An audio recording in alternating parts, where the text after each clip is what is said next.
Hello friends, super magic રસોઈમાં મિત્રો હું આપણું સ્વાગત કરું છું. આજે હું આપણે શિયાળાના સ્પેશિયલ રાયતા મરચાની રેસીપી તમારી સાથે શેર કરું છું. તો તમને ચોક્કસ ઉપયોગી થશે. ગમે તો લાઈક કરજો, શેર કરજો અને સબસ્ક્રાઈબ કરવાનું તો ભૂલતા જ નહીં. અને મિત્રો બાજુમાં રહેલું બેલ આઇકનને પણ પ્રેસ કરજો, જેથી કરીને લેટેસ્ટ વિડીયોની માહિતી તમને મળતી રહે. તો હવે આપણે ઇન્ગ્રેડિયન્ટમાં તમને લોકોને ખ્યાલ જ હોય છે કે આપણે રાયતા મરચા કરીએ ને તો કેવા મરચા લેવાના ખબર છે? આવા વઢવાણી મરચા આવે છે. એ એકદમ સરસ તીખા હોય છે, પ્લસ એકદમ આવી રીતે સોફ્ટ અને કૂણા હોય ને, એકદમ લીલો કલર એવા લેવાના છે. તમે મરચા લેવા જાઓ તો આપણે, અને આવા મરચા લાંબા છે ને એનો પણ તમે રાયતા મરચા કરી શકો છો. બંને મરચા ચાલે. અત્યારે મેં બે લીધા છે. અને બીજું આપણે મસાલા છે, આપણે રાઈનો બોરો છે, મેથીનો બોરો છે અને ધાણાનો બોરો છે, વરિયાળી છે, તીખા મરી છે અને આપણે હળદર લીધી છે, મીઠું છે, હિંગ છે અને તેલ છે. આટલા ઇન્ગ્રેડિયન્ટ લેશું તો બનાવવાનું ચાલુ કરીએ. પહેલા તો મિત્રો આપણે મરચા લેવા જાય ત્યારે મેં તમને કીધું એમ એકદમ લીલા મરચા, ડીટિયા એકદમ લીલા હશે ને તો મરચા ફ્રેશ જ હશે, એટલે તમારે ખાસ નોટ કરવાનું. તો આ રીતે આપણે મરચાને તમારે જે સાઈઝના પીસ કરવા હોય ને એ સાઈઝના પીસ કરી અને આ રીતે તમારે વચ્ચેથી કટ મૂકી અને સમારી લેવાના છે. અને આ પણ આવા જ તીખા લાંબા મરચા આવે છે ને એના પણ એટલા જ સરસ આપણે રાયતા મરચા થાય છે. મિત્રો પેલા જે પોલા મરચા, મોરા મરચા હોય ને એના ક્યારેય તમે રાયતા મરચા નહીં કરતા, કેમ કે એનો ટેસ્ટ નહીં આવે જરા પણ, અને તમને ભાવશે નહીં અને લાંબો ટાઈમ હાલશે પણ નહીં. એટલે એકદમ કડક અને એકદમ ગ્રીન મરચા લેવાના. તો આ રીતે આપણે બધા મરચાને સમારી લેશું. અને આ મરચા મિત્રો મેં 250 ગ્રામ લીધા છે. 250 થી 300 ગ્રામ જેવા છે અંદાજે. તો આમ જો આપણે આ રીતે મરચા સમારી લીધા છે. તમારે જેવડા પીસ કરવા હોય એવડા થઈ શકે છે. અમુક મોટા હોય તો તમે નાના પણ કરી શકો છો, બગાડ થતો હોય તો. હવે આને આપણે આ રીતે ઝારામાં બીન્સ કાઢી નાખવાના છે. આ રીતે તમે આપણે જે તરવાનો ઝારો હોય છે ને એનાથી તમે આ રીતે બીન્સ કાઢી નાખશો ને એટલે વધારાના બીન્સ નીકળી જશે. અને તમારે જો આ નસું કાઢશો ને તો મરચાં એકદમ લૂઝ થઈ જશે અને ખાવાની પણ નહીં મજા આવે. તો આ રીતે આપણે એના બીન્સ બધા અલગ કરી લેશું.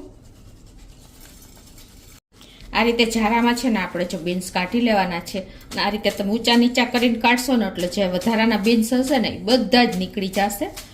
અને નસું નથી કાઢવાની, મેં તમને કીધું એમ, તો જ મરચાં ખાવાની મજા આવશે, રાયતા મરચાં. તો જો આ રીતે આપણે આટલા બીન્સ નીકળી ગયા છે વધારાના. અને હવે આપણે આમાં હળદર અને મીઠું મિક્સ કરી દઈશું. તો અડધી ટીસ્પૂન જેવી હળદર અને 1 થી 1.5 ટીસ્પૂન જેવું આપણે મીઠું નાખી દેશું. અને એને આપણે આ રીતે ઊંચા નીચા કરી અને આને આપણે 15 થી 20 મિનિટ રેસ્ટ આપી દેશું. એટલે મરચાંની તીખાશ થોડીક ઓછી થઈ જશે અને પ્લસ આપણા મરચાં પણ અથાઈ જશે. તો હવે આપણે 20 થી 25 મિનિટ જેવું થયું છે. અને જુઓ આપણા મરચાં પણ સરસ પાણી છોડી દીધું છે, જો છે ને. હવે એને આપણે એક વાસણમાં નિતારી લેશું આ રીતે ઝારામાં જ, એટલે એકદમ સરસ પાણી બધું નીતરી જશે.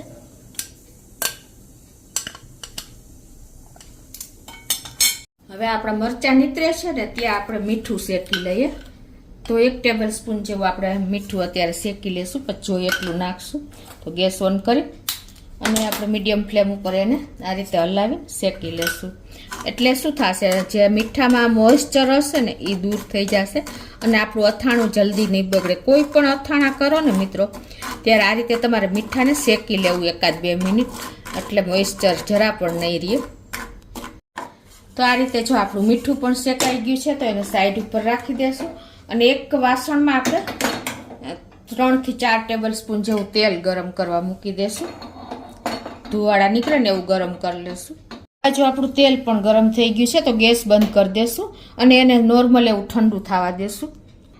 તો હવે આપણે જે આ બોરા લીધા છે ને એમાંથી 1 ટેબલ સ્પૂન જેવો આપણે મેથીના બોરો અને આપણે આ જે રાઈનો બોરો લીધો છે ને એને આપણે ક્રશ કરી લેશું. એટલે કે વધારે નહીં પણ નહીં જેવો આપણે ક્રશ કરી લેશું એટલે એકદમ સરસ આપણો બોરો છૂટો ન પડે. તો હવે આપણે આ બોરાને એક જે પ્લેટમાં અથાણું મિક્સ કરવું હોય ને એમાં નાખી દેશું વાસણમાં. તો આ રીતે આપણે ફરતું રાઉન્ડમાં કરી લેશું.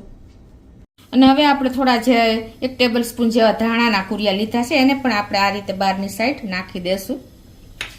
અને વરિયાળી પણ આપણે 1 ટેબલ સ્પૂન જેવી લીધી છે. વરિયાળીનો ટેસ્ટ પણ આમાં બહુ સરસ લાગે છે એટલે આ રીતે તમારે જેમ ફાવે એટલી લેવાની છે. અત્યારે મેં 1 ટેબલ સ્પૂન 250 એ લીધી છે. અને આપણે રાઈના કુરિયા તો આમાં નાખી જ દીધા છે, એમ છતાં વચ્ચે આપણે અડધી ટીસ્પૂન જેવા વચ્ચે મૂકી દેશું રાઈના કુરિયા. હવે મિત્રો આપણે છે ને વચ્ચે આપણે હિંગ મૂકી દેશું. અને હિંગ તમારે છે ને હંમેશા ડબ્બીમાંથી લેવાની, મસાલિયામાંથી નહીં લેવાની, એટલે એનો ટેસ્ટ એકદમ સરસ આવે. તો આપણે આમાં હિંગનો ટેસ્ટ પણ સારો લાગે છે, તો અડધીથી પોણી ટીસ્પૂન જેવી આપણે હિંગ મૂકી દેશું. અને હવે આપણે જે મેં મરી લીધા છે 2 ટીસ્પૂન જેવા, તો એને પણ આપણે આ રીતે હિંગની ફરતે મૂકી દેશું. મિત્રો મરીનો ટેસ્ટ આમાં છે ને બહુ સરસ લાગે છે, તમે એક વખત ચોક્કસ ટ્રાય કરજો અથાણામાં. તો આ રીતે મૂકી અને હવે જે આપણું તેલ પણ જે મીડિયમ ફ્લેમ ઉપર ગરમ કર્યું હતું ને એ સરસ એવું આપણે નોર્મલ એવું ઠંડુ થઈ ગયું છે. અને ઠંડુ ન થયું હોય ને તો પણ ચાલે. તો હવે એને આપણે આ હિંગ અને મરીન બોરા માથે તેલને રેડી દેશું. આ તેલ મેં અત્યારે આપણે અડધો કપ જેવું છે જોઈએ એમ નાખશું. આ રીતે આપણે નાખીને બોરા ઉપર અને બોરાને આ રીતે ઢાંકી દેશું એટલે એની સ્મેલ સરસ એકાબીજામાં બેસી જાય. હવે જો આમાં આપણે સરસ આમાં ગરમ તેલ નાખ્યું ને એટલે બધા બોરાની સ્મેલ આવી ગઈ હોય બધા મસાલામાં. હવે આપણે આ ઠંડુ થયા પછી જ એમાં આપણે હળદર નાખવાની. તો અત્યારે અડધી ટીસ્પૂન જેવી હળદર નાખી દેશું અને આ બધું આપણે મિક્સ કરી લેશું.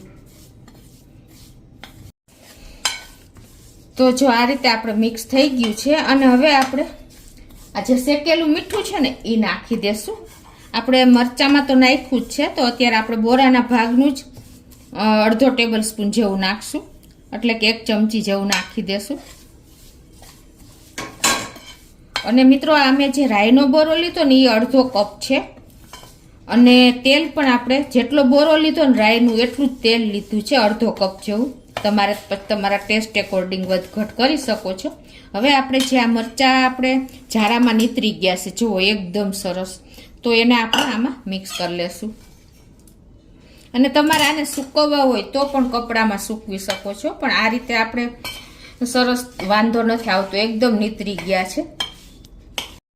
તો જુઓ મિત્રો એકદમ આપણે ચમચાથી નહીં મિક્સ થાય, આ રીતે તમે હાથે કરશો ને એટલે બધો જ બોરો આપણે મરચાના જે પીસ કર્યા છે ને એમાં અંદર કવર થઈ જશે. જુઓ છે ને મિત્રો.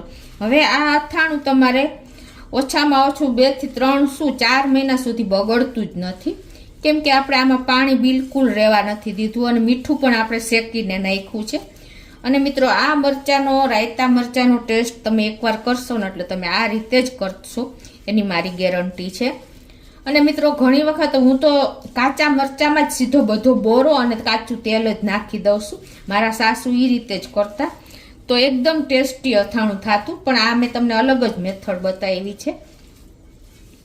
જુઓ એકદમ સરસ મિક્સ થઈ ગયો છે બોરો. આપણે નસું નથી કાઢવાની, બી જ ખાલી કાઢવાના છે મરચામાંથી, તો જ તમારું મરચું લાંબો ટાઈમ સુધી આ રાયતા મરચા ટકશે. મિત્રો ખાસ નોટ કરજો અને ટેસ્ટમાં પણ બેસ્ટ બનશે.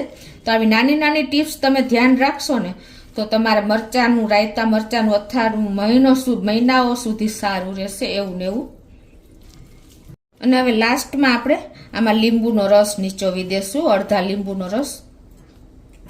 તો આ રીતે તમે આ 1 કે અડધા લીંબુનો રસ નાખી શકો છો. અત્યારે મારે લીંબુ મોટું છે એટલે હું અડધા લીંબુનો જ રસ નાખું છું.